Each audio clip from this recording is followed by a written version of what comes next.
This week, we continue our special mini-series of keynote speakers talking about their keynote speeches. This week, Matt Johnson, punk rocker, mathematician, and business consultant for the government. Hang on.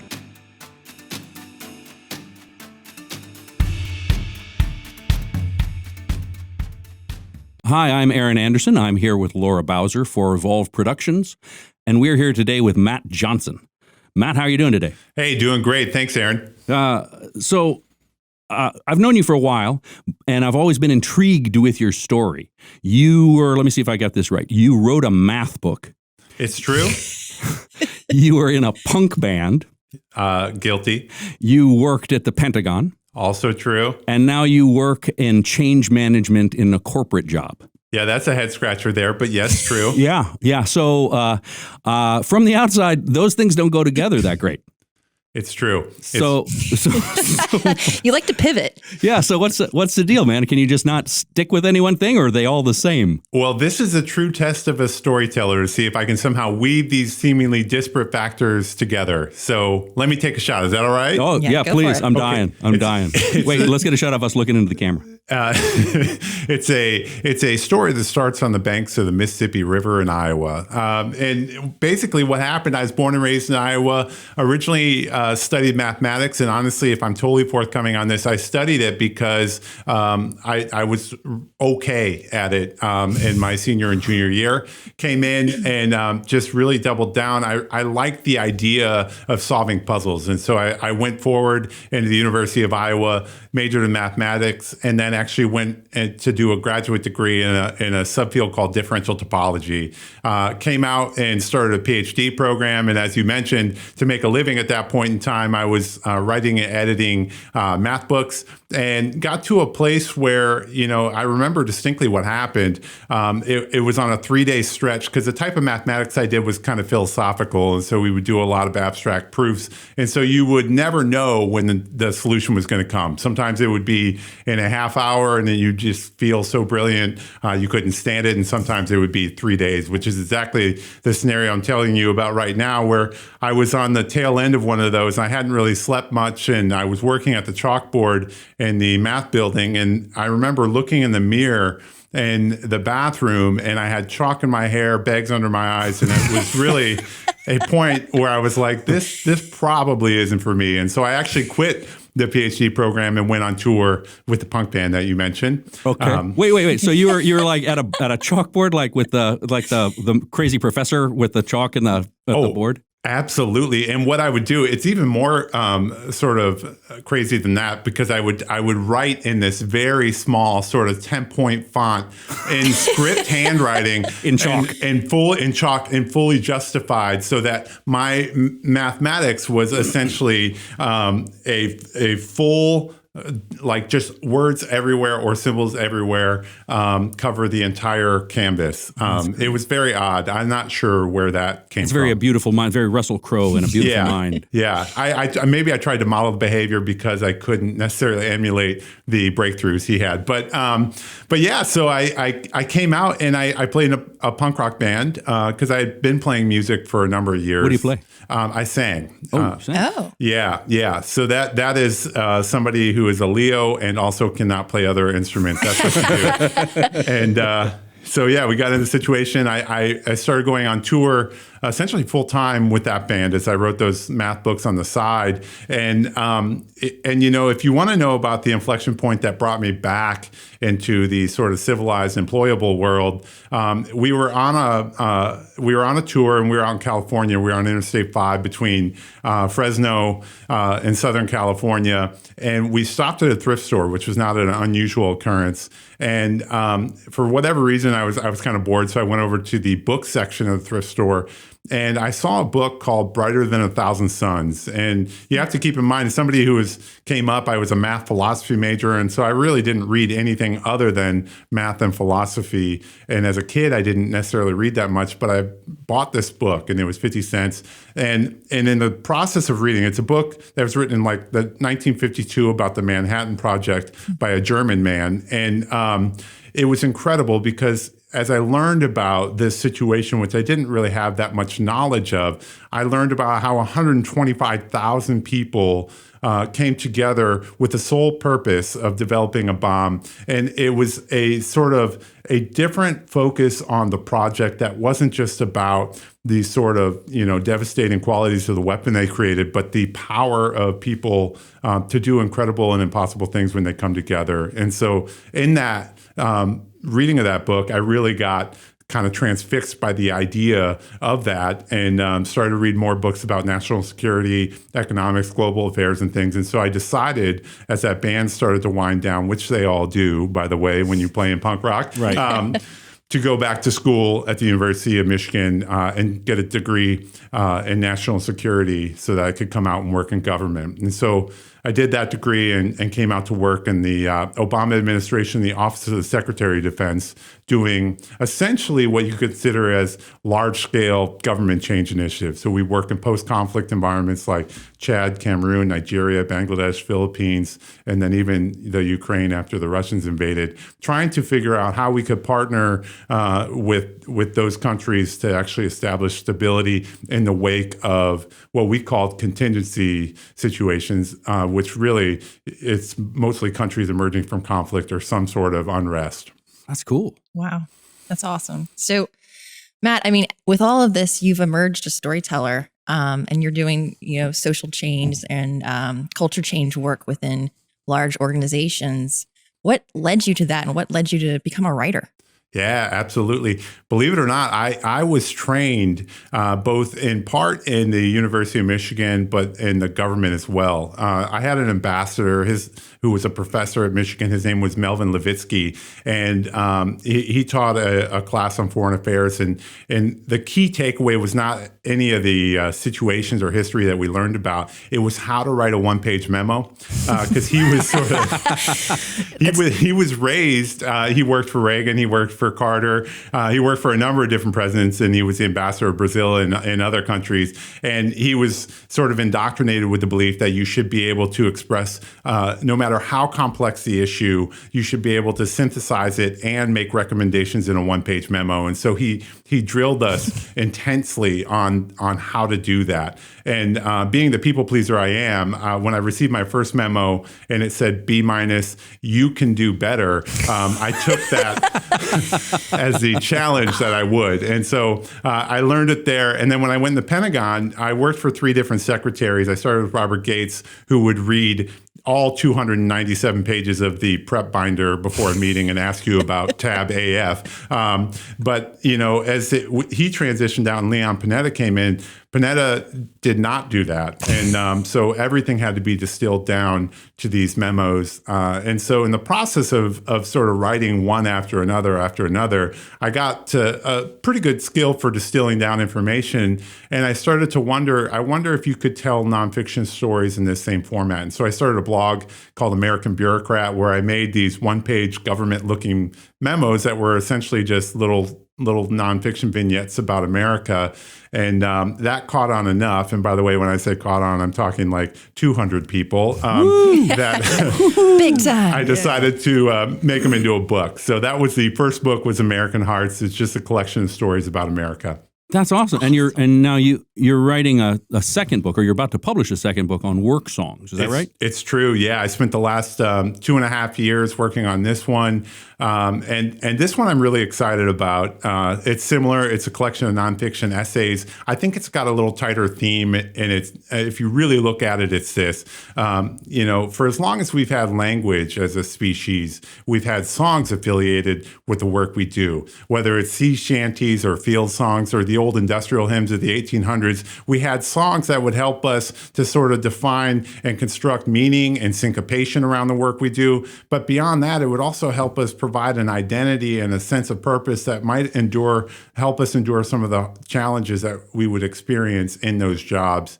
And one of the things that, as I started to write stories for a new book without a full context, one of the things I discovered is that really, when you look at it, modern work has no song. We don't sing in the factories, the restaurants, the offices where we work today. It just doesn't exist. Or it's frowned upon. Certainly. Aaron Anderson might sing. But Not well.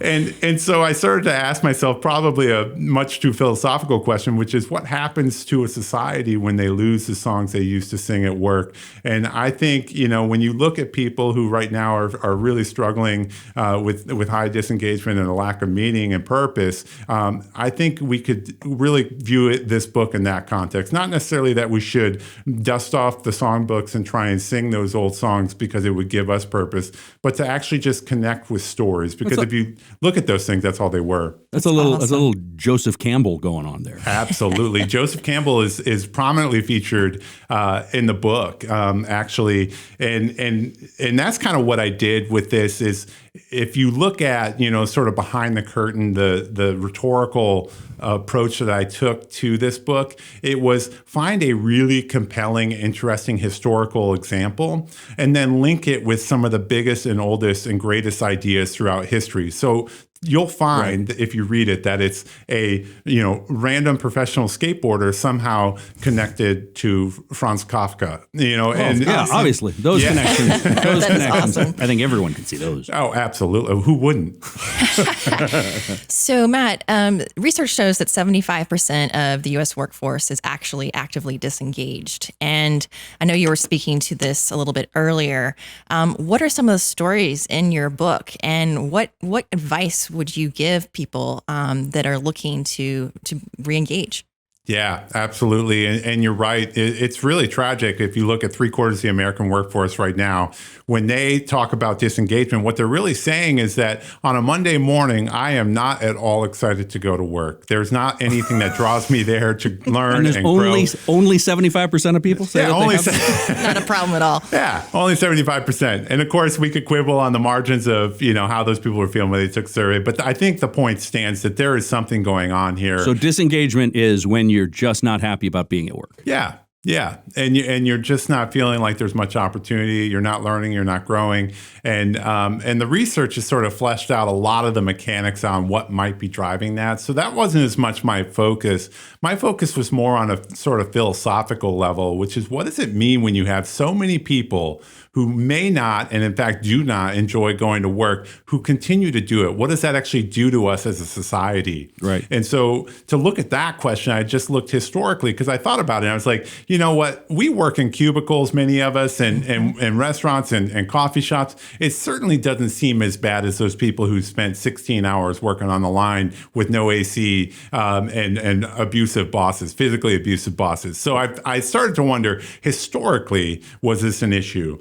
We just didn't call it disengagement then. And so I looked backwards, and it was interesting because as you look at the sort of Gilded Age in the 1800s, when you had all these barons, and people call them robber barons, who came up and industrialized the world, essentially, what came along with that was a transformation in the way that humans work. And so you had people who came out of, like, for example, in Appalachia, where you might work and make furniture at your house, you now work in a factory and you don't build an entire chair, you just build a single leg of a chair. And so you don't see it work from beginning to end. Exactly. And so, that transformation actually had a significant sort of toll on the psyche and morale of workers. And so when I was looking at it, I needed somebody to tell the story to bring that to life. And so I found this Unitarian minister named William Gannett.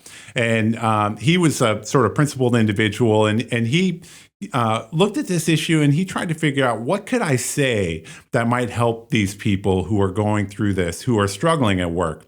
And he landed in a really interesting spot. Basically what he said, he wrote and it was actually a pamphlet called Blessed Be the Drudgery. That's uplifting. Blessed be the drudgery. So he framed it up as appropriately named, because basically what he said is that no matter how terrible your job is, in fact, the more terrible, the better. Because if you do the same thing every single day, what will happen is that you will essentially, and honestly, the science backs this up, you will automate that. You will create a neural pathway. He didn't say it like this, but you'll create a neural pathway so that you can essentially perform that function in your subconscious. Right. And what he says is, because you're in your subconscious doing your work, that means your conscious mind is free to think about big thoughts and beautiful things. And so you can spend your time that you used to suffer, you could could actually spend it now thinking about the most incredible ideas ever born about paintings, about music, whatever it is. So it's kind of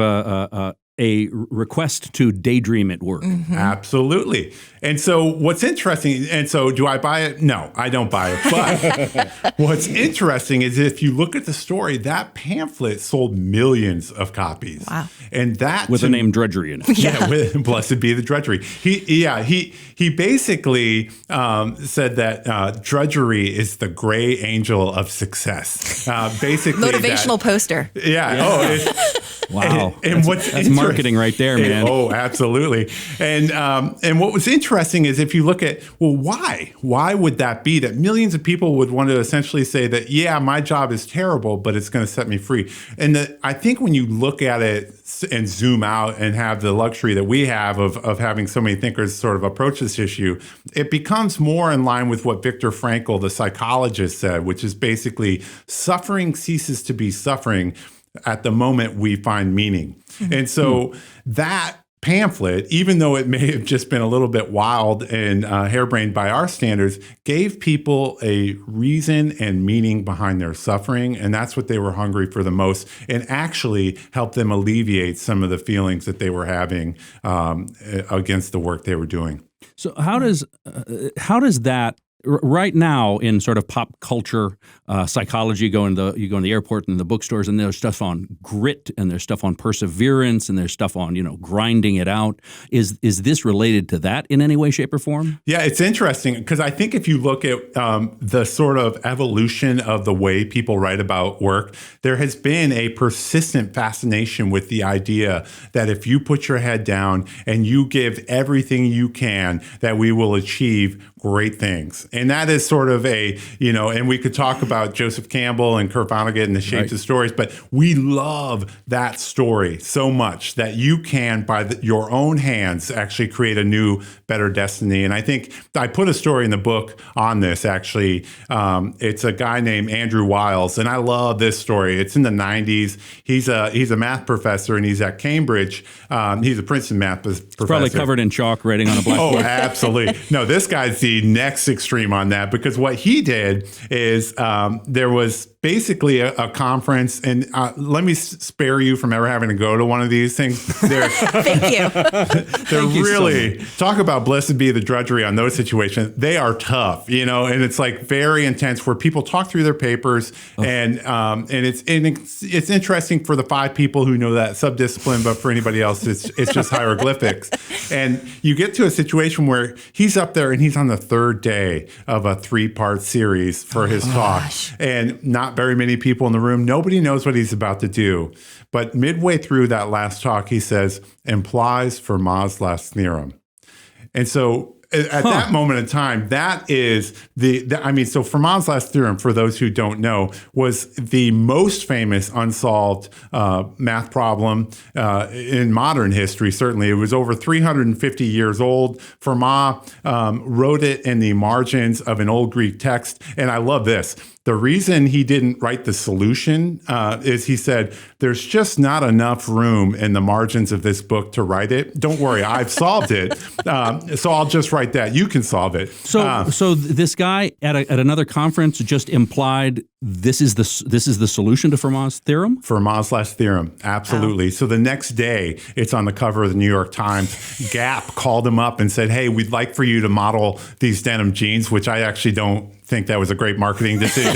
Mathematician models the jeans, no? Little rock band and model. he became a celebrity overnight. And what people don't know is that how he got there. So here's coming back to your perseverance. How he got there is, so when he was a grad student, he wanted to go after Fermat's last theorem. He first read about this when he was 10 years old, and he became fascinated with this math problem. And when he was a grad student, his advisor said, absolutely not. Do not go down this path. It is a fool's journey. You will waste the best years of your mathematical life on that. Wow. And so what he ended up doing is saying, okay, I won't. But there was a sort of a few years later when he was a professor, there was a development in in mathematics that actually made it so that the path to solving it was more clear. It wasn't necessarily easier. Somebody basically said, if you solve this conjecture, you'll actually solve Fermat's So last can we theorem. take a real quick sort of sidebar? So a theorem, these theorems that are unsolved, they're essentially, they work. We know that they work mathematically. They solve other things,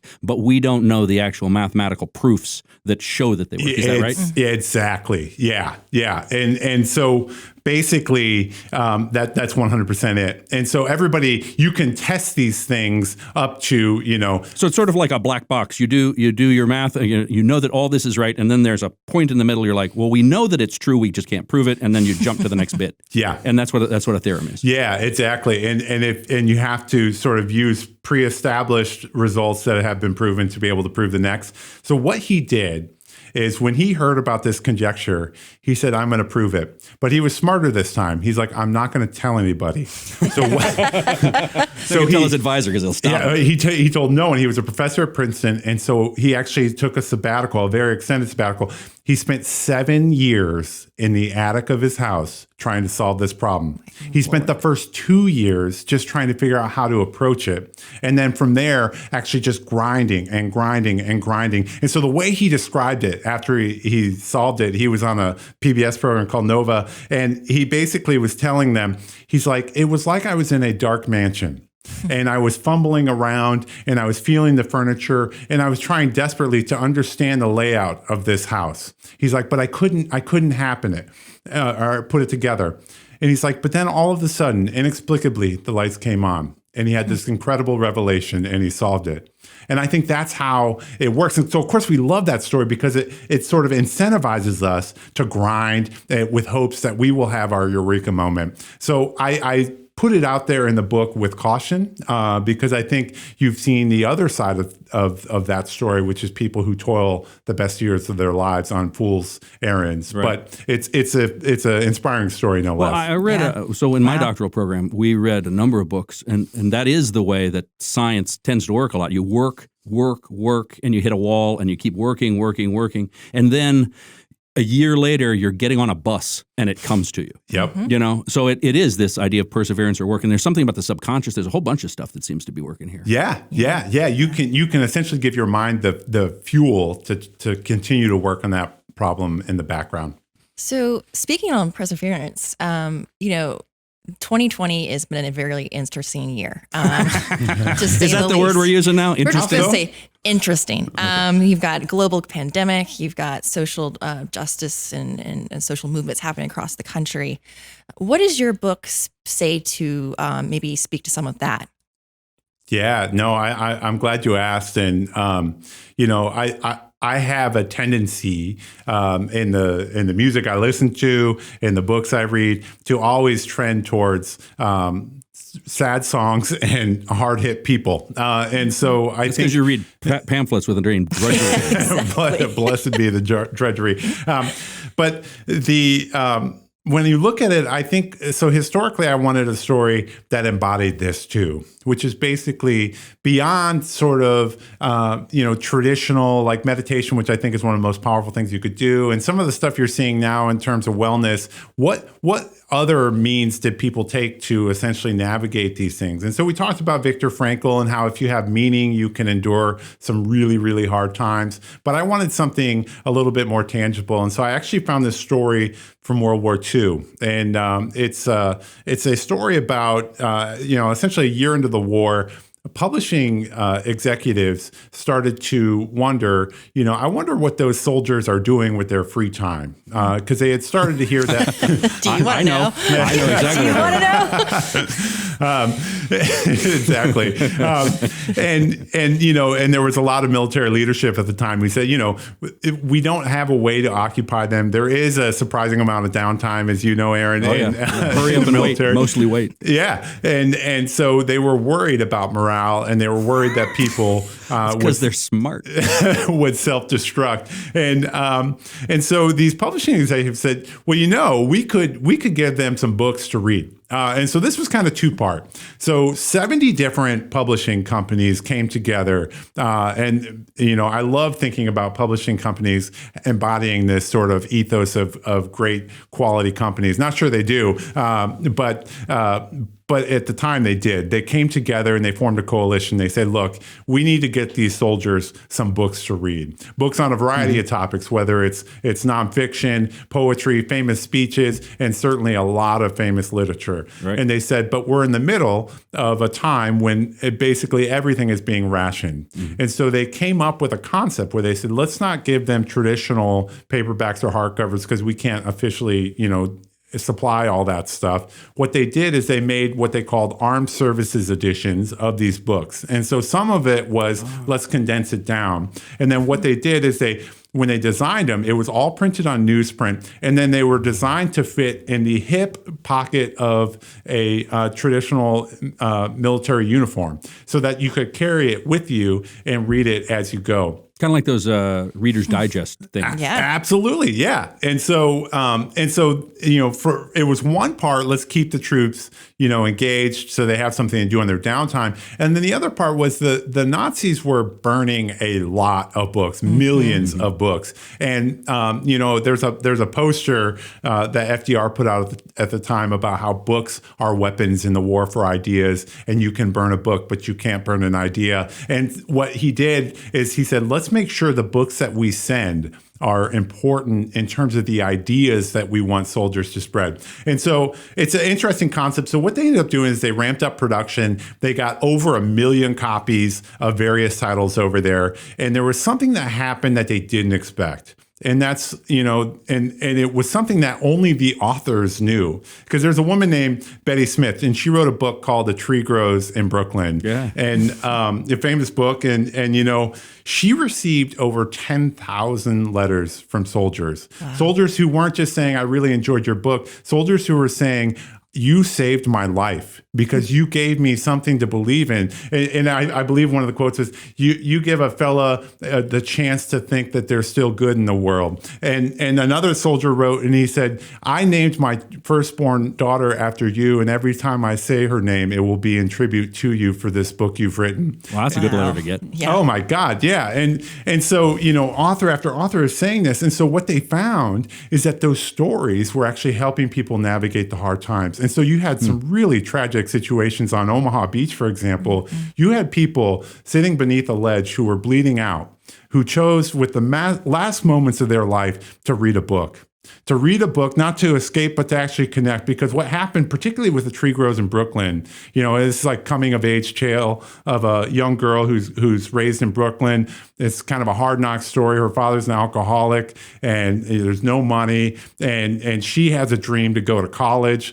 It's essentially an impossible dream, and she, holds on to it. She eventually, gets into college, and it's like a happily ever after tale, but it wasn't easy getting there. Right. And the metaphor that Betty Smith used is this tree that grows outside her apartment building in Brooklyn. And, even though the tree's been cut down and burned and it's growing out of concrete, it never dies. And these soldiers actually shifted from reading about a third person story to making it a first-person story and saying that just like that tree and just like Francie in the book, I have a chance. And it was interesting. So, of course, now we know, because we're all boring and scientific, what story can do to people in terms of giving them the ability to really navigate hard times, because it can reframe what you are capable of doing. Yeah, it gives you narrative and purpose and all that sort of stuff. Yeah, similar to Blessed Be the Drudgery. That's fantastic. Wow. Awesome. So yeah, I can tell you that we still read books in the military. When I was in the hospital at Fort Bragg for a year, they bring books by. And every day it's one of the most important things when those books. This was back before smartphones and before you could do other things. Yeah, but it's still hugely important. Yeah, and I think one of the things I try and put in this book, if you look at work songs as a cohesive thing, there's two key themes. One is I wanted it to be like a record. So each story is a song, and it kind of takes you on a journey where there's happy songs and sad songs and things that are long songs and short songs. But the other thing is I wanted to connect people with different ideas and topics that you wouldn't necessarily see on a daily basis. Right. And so awesome. I think it'll be an opportunity, because I think that's what those books did for those soldiers, is that they didn't know they were doing it, but they were just creating a whole new world for these people by exposing them to all of this literature and these ideas. So I just have one last question before we cut out. So this idea of work songs and your work in change management and finding purpose at work, I'm just sort of guessing that these things blur together a little bit for you. Absolutely. And believe it or not, the way I write in this book is really the same sort of storytelling method I use at work as well. Because, I work in change management, but it's really change fueled by story for some of the same reasons that we were just talking about. And I think, when you look at some of the issues that we were talking about, Laura, with the disengagement where it is today, and there's a number of people that have said essentially, without making the metaphor to work songs, they've said, we've lost our story at work. You have organizations that are incredibly large and they've grown over, sometimes 100 years. And in that process, it's easy because as you transition from generation to generation, you can lose important pieces of the organization's story that would actually shape your identity. So you're back into cog in a wheel, sort of. Back in cog in a wheel. Yeah, because if you have no story to tell about the work that you do, if your company does not offer a compelling vision for why you do the work you do as an organization, if you ask 100 people in your company, why do we do the work we do? And you get 100 different answers, you might have higher disengagement than the company. And in fact, you probably do than the company that says, no, this is why we do the work we do. Right. Exactly. So how do we hire Matt? Yeah. So first off, Matt, thank you. When is your book going to be available? How do we get a hold of a copy? Yeah. We're looking at November. So we're in the production cycle now, which is, in these times, exceptionally long. So it'll be an early November launch, and we'll have pre-orders and all that stuff up on a website soon. So it'll be direct sales. Yeah. Oh, that's great. Word of mouth. Yeah, that's word great. of mouth, and then Amazon, because why not? Because that's where everything is. Yes. Well, if you want to book Matt at your next event, Matt is an Evolve production speaker. He speaks on culture change. He speaks on storytelling, and I think he'd make a great addition. Feel free to reach out to me, Laura Bowser, at laura@envoyportfolio.com. And thank you, Matt. Hey, thank you. Hey, thanks, Matt. This was great.